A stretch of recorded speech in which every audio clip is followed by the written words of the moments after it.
Hey all, it's Nim or Nimicry if you're feeling professional, and welcome to the YouTube video. Now today we're going to be discussing how did the 3 untested bosses of Sepulchre of the First Ones turn out.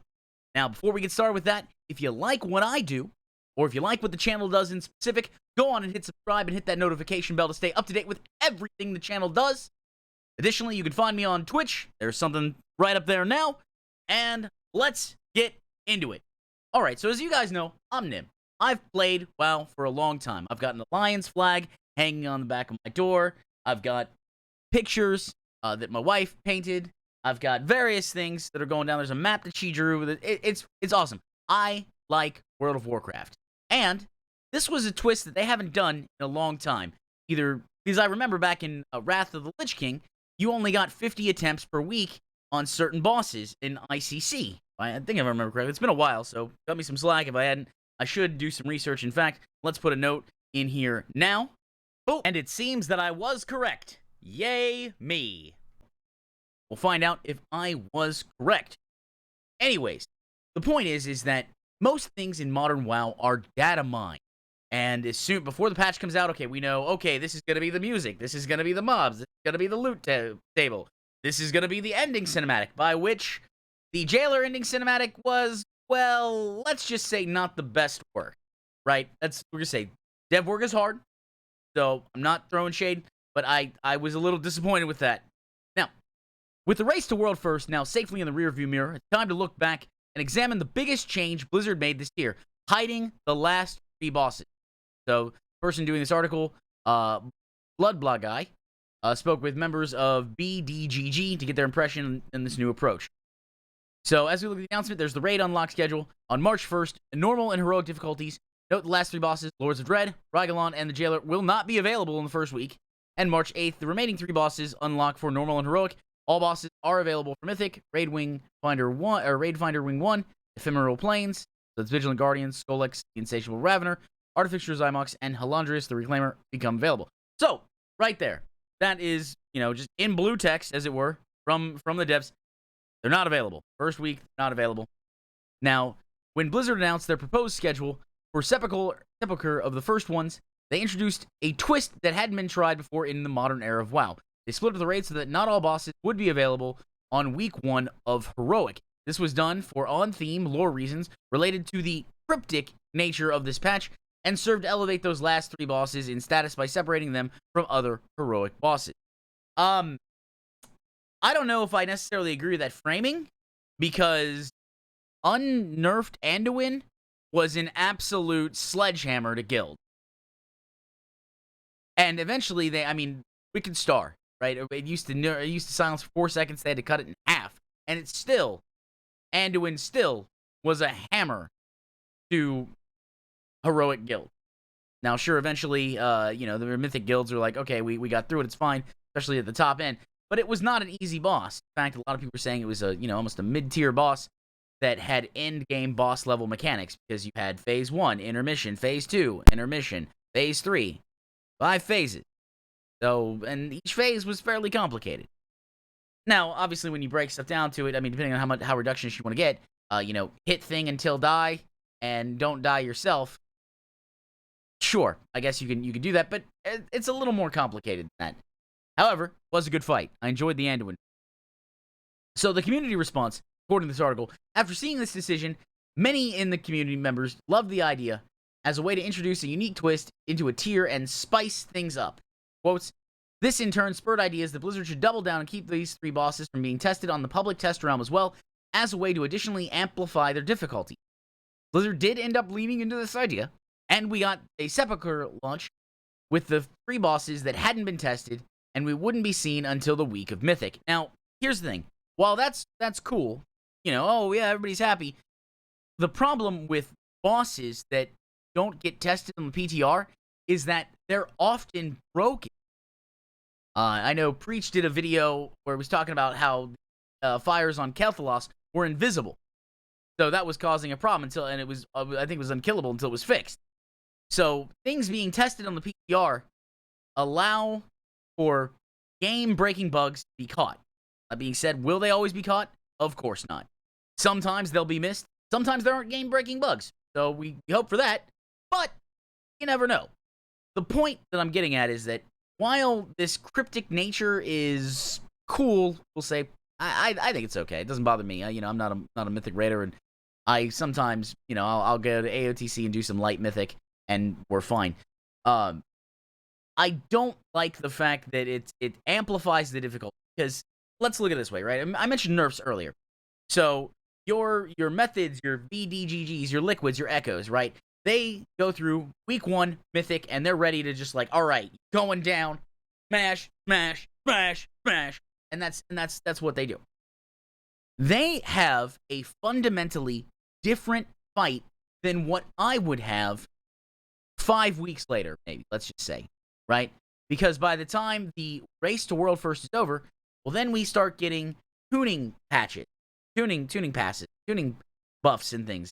And, oh, well, that actually did a little too much damage, but because, the race to World First, we wanted to keep it interesting, we decided not to make any changes. Now, maybe it's because they didn't want to make it unfair, be like, oh, okay, well, the people who struggled, for 400 pulls on this boss, now, because we actually balanced it right, it's actually only 40 pulls.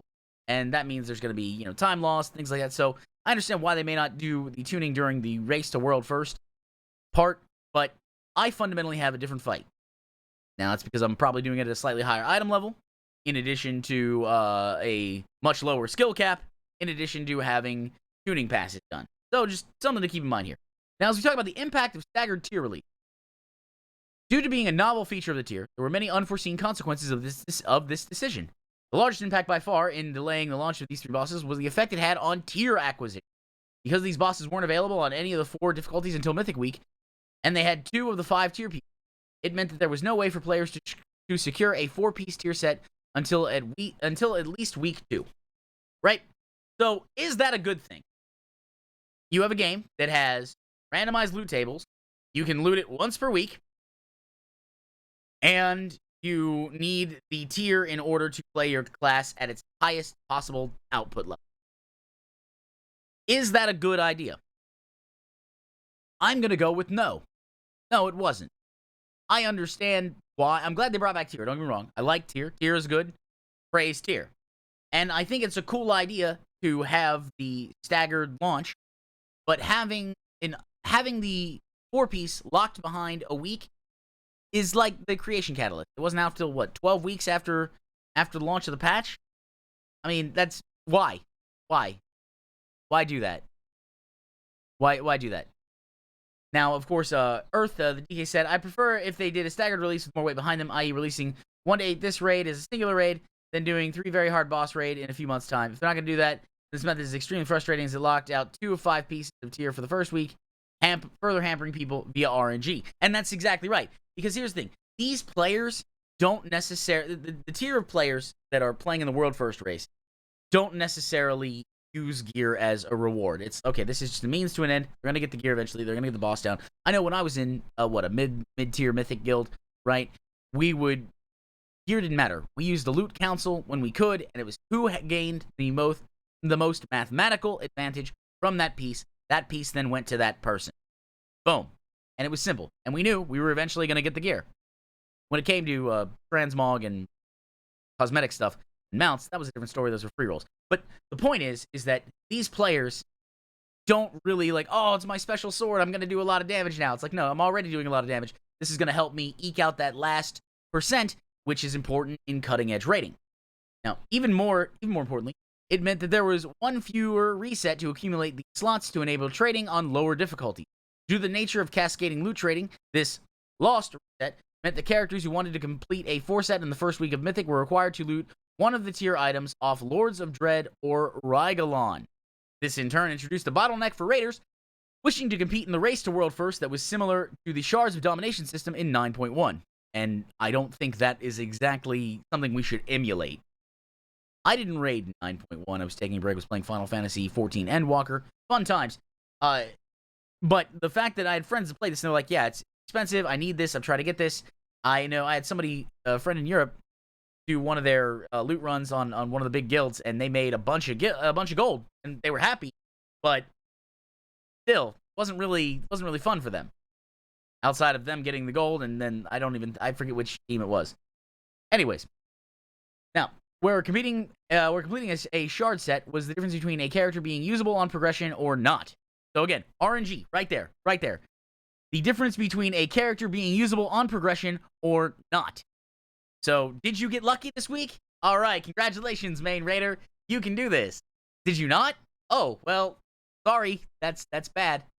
But I do a lot of damage, and I played hard. And I didn't die to mechanics. Yeah, I know. Too bad. And again, is that a good choice for design? No, it isn't, because it takes the control out of the hands of the players. And now, listen, you might be like, nim. You're arguing from extremes. These world first raiders, obviously, they're going to do whatever it takes for them to have the advantage. Yes, they are. But let's go back to the legendary system, right? Let's go back to that, because this is something in modern WoW that really sticks out. Let's say that you're killing a boss, and 2 legendaries drop, and you get a utility legend, which is nice, high item level, and got the right stats, and its ability is, it's alright. Ability's okay. And then the other person, same class and spec as you, gets an item that increases their damage by 25%. Now, who's gonna go into Mythic? Assuming all other things are equal, right? Assuming you guys are doing comparable damage and comparable mechanic execution, who's gonna be taken? Person who can do 25% more damage, just passive, as part of their rotation. So again, I'm not a fan of the huge power systems having an RNG component. It's the same reason why I didn't like having legendaries on end game bosses, right? The bow off Kill Jaden, Burning Crusade. By the time you can kill Jaden, do you really need the bow? No, you don't. It's nice to have the bow. Bow's extra damage, don't get me wrong. I don't want to take the bow away. I just want the bow should be on an earlier boss. Like, I don't know, maybe Muru or something. This is a bad system. That type of bottleneck is artificially created, and I'm going to say it's created for reasons that we're going to get into in a second. Because completing a 4-set was one of the single biggest increases in character power, and having only 1 week to loot the items, it meant that loot was the single most important factor in gearing for the entire race. And here we go.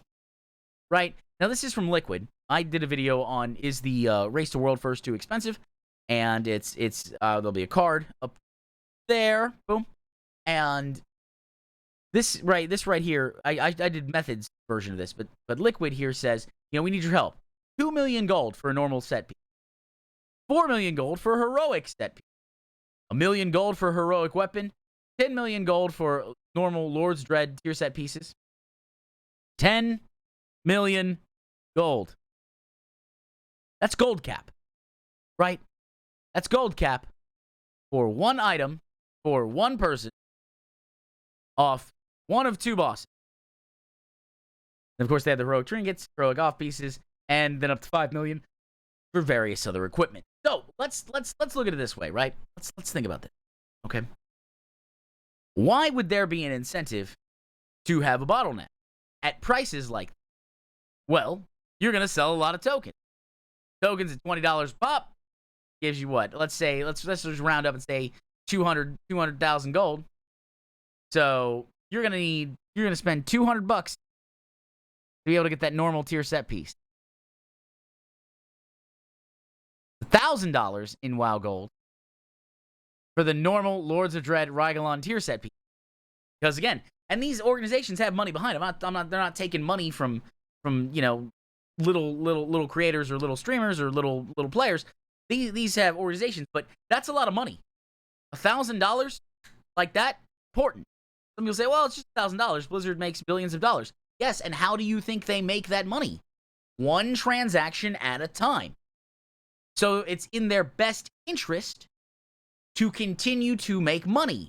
Thus, bottlenecks will continue to occur. Not malice, it's business. I don't think they care enough for malice. And especially, I think the devs try to make the best game they can, and then it's like, okay, well, we got to do this RNG loot system that got bloated with the release of Warlords of Draenor.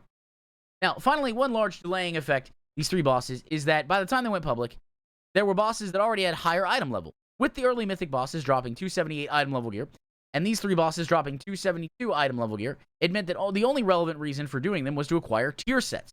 Unfortunately, this resulted in very few guilds even attempting to kill the Jailer on Heroic, until they were exceptionally deep into the tier as a way of avoiding any wasted time on a boss that didn't have much in the way of rewards. Even to this day, there are more guilds that have killed 4 out of 11 mythic bosses than Heroic Jailer. So, what that means for those who haven't killed the Jailer doesn't have tier token. So, if we go back to Warlords of Draenor, Blackhand had a tier token. Turned it in, you got it once, it was a quest, you're guaranteed a tier piece. Right? The Jailer did not have a tier token, which I found to be a mistake, or a controversial change at best. So why did the Jailer have a tier token? I asked on Twitter, I never got an answer. Now, again, there's no reason, there's no law saying, oh, you have to respond to Nim, but I never did get an answer. Of course, Dorvan, the mage, says, I think delaying 3 fights 1 week affected the tier negatively because 2 of them dropped tier sets, and there was little incentive to even pull the Jailer after he unlocked on Heroic. However, I do not think testing the bosses caused an issue. And Dorvan might be right. Again, that's their perspective, not mine. I think there could have been some issues, especially with the fact that after the Race to World First, there was a lot of tuning patches and passes, things like that. So, but ultimately, not having tier on the Jailer means, why were we going to kill the Jailer? Well, Fury Warriors can get a pretty good weapon off it. So can I could have gotten a pretty good weapon. I went 12 weeks, didn't get a weapon. So, anyways. Now, let's continue on here. As we can see, percentages of those who Mythic Sepulchre are the first ones, and Heroic Sepulchre are the first ones. So, 2,000 kills on the Jailer, right? 2,000 guilds at the time of the screenshot, versus 3,000 something for Mythic Vigilant Guardian. Now, normally the first couple bosses on Mythic are easier than the first, or than the last boss on Heroic. Fair enough. But there's not a whole lot of Heroic Jailer kills when comparing. And you can look up stats on final kill, on first kills, last kills. I know Beliawar does a pretty good job of putting that out there, so obviously I don't need to plug him, but there it is. I check it out. If you're seeing me and you don't know who they are, check out Beliawar Gaming. Do a great job. Now, impact of hiding the bosses. Putting the loot acquisition aside, hiding these 3 bosses from the player base had another interesting effect on the raid as a whole. Preparation and planning was, at best, speculative. Because any information about these 3 bosses was limited to whatever was available in the Dungeon Journal alone, there were very few ways to develop extensive strategies, compositions, and even weak auras to solve these bosses that were guaranteed to be challenging. Okay, so, yeah, that's true, but also, these high-end players, I mean, if I remember correctly, Echo has weak aura programmers on standby. So, while that's, you've essentially been like, aha, I've defeated you. No, you've closed the door. it used to be open, and now I'm gonna have to go get a key from my desk and go open the door, but I'm in no way defeated. I'm just slightly inconvenient. Now, Lawsy the Tank says, I think I mind the old way more, as I enjoy more prep-focused, iterative stuff than having to find good enough solutions on the fly. I don't think I'm willing to die on that hill. And again, that makes sense. Back in old progression days, people would be like, okay, well, how do we handle this mechanic? Can we do a disarm? Can we do a stun? Can we do a knockback? Can we do a silence? Do we have to stack? Do we have to spread? And you eventually, through trial and error, figure out, oh, okay, this is the one where you spread. This is the one where you stack. That cast absolutely has to be interrupted. And bam, boss goes down. We pick up the loot, and we move on to the next boss. I tend to agree, though, with Lawsy there, as I prefer more preparation focus. Because even with, let's say hypothetically, I could sit there and watch a video and know all the phases of the fight. There's still those little idiosyncrasies of the fight and the idiosyncrasies of the group that you have to deal with. So the group that kills the fight, or the group that kills the boss that I play with, is not the group that kills the boss in the video. So we may have, slightly weaker healing, slightly weaker DPS, slightly weaker tanking. We may have other things, maybe good thing. We may have actually an ideal composition of healers and DPS. Or we may have tanks who are very good and can cheese mechanics using their own abilities, as opposed to what we saw in the video. Now, it is also meant that these bosses had the very real possibility of being exceptionally difficult. I would say that the Heroic Jailer is, or not Heroic Jailer, the Mythic Jailer is exceptionally difficult, if not impossible. any missteps in tuning/bug testing from Blizzard. Right there. It's mentioned in the I'm almost clairvoyant. It seems like so if it happened once, there is a chance that it can happen again. And especially with something as complicated as boss design. Now, I'm not saying that the Blizzard devs are intentionally creating bad fights or untuned or whatever. I think they're doing their level best and trying to make the best content possible. I believe that in my heart of hearts because you can't do programming for years and not feel like it's important. So I believe that they're doing their best. But that right there, it was entirely possible that bosses were going to be impossible to kill. As, again, referenced Kel'Thuzad. Because there was no player testing on Public Realm, all testing had to be done in-house by Blizzard's testing team to make sure these bosses could reach live servers without any major bugs. Thankfully, they did an exceptional job with very few impactful bugs. We'll just ignore the Jailer's shield on Mythic here. Yeah, again, that's one of the things. Dorvin was asked something again. I'm mostly indifferent on this, but I lean slightly towards having raid testing. I personally find raid testing on the betas PTRs to be a lot of fun, because everyone who's testing gets a chance to see the boss for the first time, and it still typically doesn't get streamed by many of the best skills, which allows for more unique strategies to develop. In addition, I'm going to add that oftentimes, from beta to live, the fight changes pretty significantly. So, going forward, this was very clearly an interesting and worthwhile experiment, especially in the context of the modern era of WoW and the competitiveness of the race to world first. This being the case, the big question here becomes, will Blizzard continue the trend going forward, or will they return to the same status quo, launching all heroic bosses on Heroic Week, as well as putting all those bosses on the public test realm? Maybe there's a middle ground with introducing this feature as a feature for specific tiers when they want to introduce a little extra difficulty. In the case of this tier specifically, they leaned in this direction for lore-related reasons, but perhaps there's a future that maintains more secrecy with regards to future raids. For a long time, there have been many calls from the community to increase the difficulty of WoW raids by no longer allowing guilds to test those bosses on the test realm, as well as cracking down on what weak auras are allowed to accomplish. Perhaps with a rising interest in the competitive raiding scene, these avenues that our Blizzard will explore in the future. Now, I wanna put something there. Anybody who says, hey, you should have, the difficulty should be increased and no add-ons, I need to see their raid history. I just do, right? Because I'm going to be honest, some of these fights are exceptionally difficult without the tools of weak auras and add-ons and things like that. So yeah, and it's not, and it's because if we remember correctly, they disabled the radar function back in Nighthole, if I remember correctly. And that was for High Botanist, I believe, because it allowed you to spread out, and you could see, have a visual indicator of if anybody is in your radar space. You could set like range 5, and it would say, like, is anybody in there? And it was, you still had to move range 5, but it told you if anybody was within 5 yards. Now, eventually, that feature is still there, but instead of being a visual indicator, it's text. So I don't know. Is that easier, harder? I mean, I guess, but I don't know. I find add-ons are not a problem. Add-ons in general are not a problem. Do people bully people over DPS meters? Sure. I'm sure low-quality players do. And look at me. If you bully people over DPS without trying to help them, and I'm not saying, like, beat them with your help or force it. If you bully people over their DPS or HPS, you're a shitty player. You just are. So, can't help you there. I mean, I can. You can stop. But no, I want to see. The WoW raids are extremely difficult. Also, the Final Fantasy XIV raids that tend to not use add-ons. Now, some people still use ACT. Leave that to them. I'm not going to out anybody who uses that right now, especially after the crackdown. Let's just keep this in mind. If you're going to have harder raids, then you need to design the fights to inform the player of what to do. And then it'll be up to the players to realize, oh, I've got to do this. If you don't design the fight to inform the player, then you're just artificially increasing difficulty by killing the tools that would help people make sense of your fight that is not designed to inform the player of what to do.